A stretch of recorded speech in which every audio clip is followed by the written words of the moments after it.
Have LEGO just revealed a bit of a secret in the plot lines for Wicked for Good? Welcome back to Talking Brickheads. Let's talk about it. Now, I will assume if you are still here, you have either seen the musical or don't care if a spoiler is coming your way. But before we get to that spoiler, remember to like the video to help out with the engagement and the algorithm, and subscribe for more LEGO content from me. 75685 Emerald City artwork is, as the name suggests, another addition to LEGO's line of wall hanging art, and this time themed to the shining capital of Oz.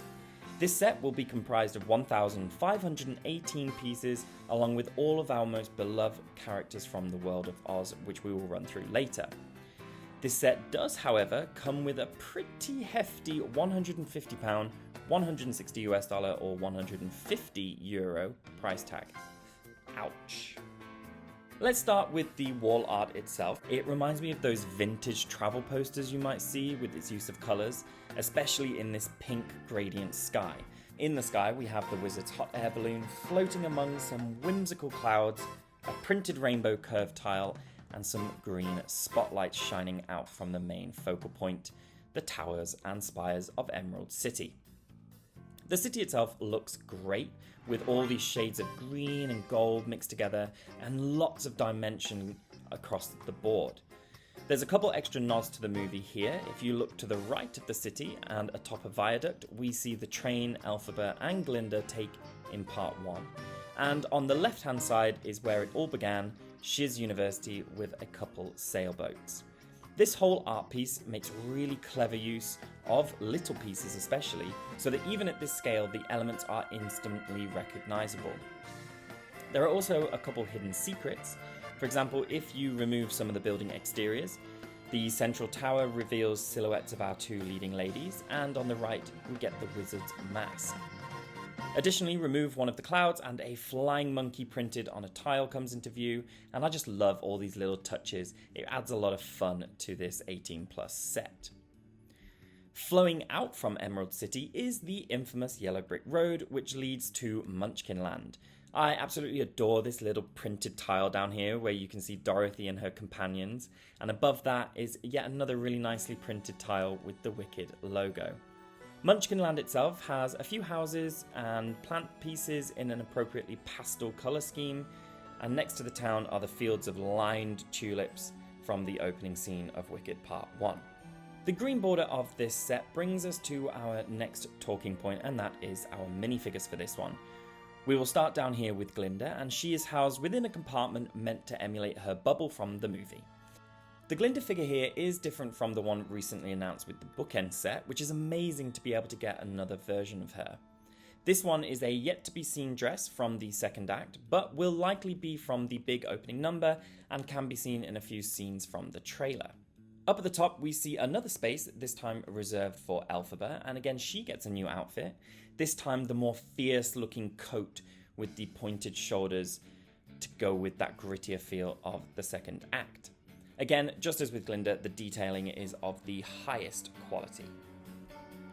Our final figures are where we meet our spoiler for the movie, so look away soon.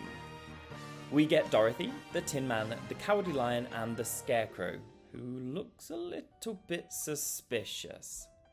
We have of course seen Dorothy in LEGO form before, however this is a new design and is more faithful to the Book and Wicked canon with the silver shoes rather than the ruby. And while the printing for the torso and the legs look similar to the earlier version, they are subtly different and look great. And she of course comes with a Toto the dog figure.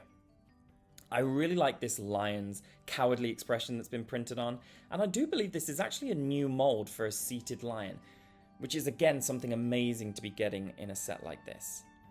Next up we have the Tin Man, who is a vast improvement on the minifig we got for the LEGO Movie 2 CMF series. The printing here is just outstanding. I love all the details, like the joints at the knees, the little hatch on his chest and all of the swirls across it, and the head printing also looks absolutely amazing. The final minifigure is our spoiler, so very last chance if you do not know. I am of course talking about our Scarecrow, and he is depicted here looking awfully similar to a certain Jonathan Bailey played character. If you know the storyline, you'll understand why, but this is such a good minifigure, I mean, really. He's dressed, obviously, in Fiero's military commander outfit, but with subtle details like the tears in the legs, with the hay sticking out, and there's actually a nod to the original Scarecrow's outfit from The Wizard of Oz, as we can see the rope tied around his waist and a sack-looking top under his jacket. I also really like the face print with the crosshatches to depict that natural material in a matching colour to his hair and epaulettes. And if you're wondering where all of these characters can go in this art piece, there is actually a hidden compartment in the wall art to display these additional characters under Munchkinland. Overall, I have to say this wall art does look incredible, and I love the new minifigures we are getting. Still, I do find it funny that they have given a bit of a hint away to one of the main twists of the second act.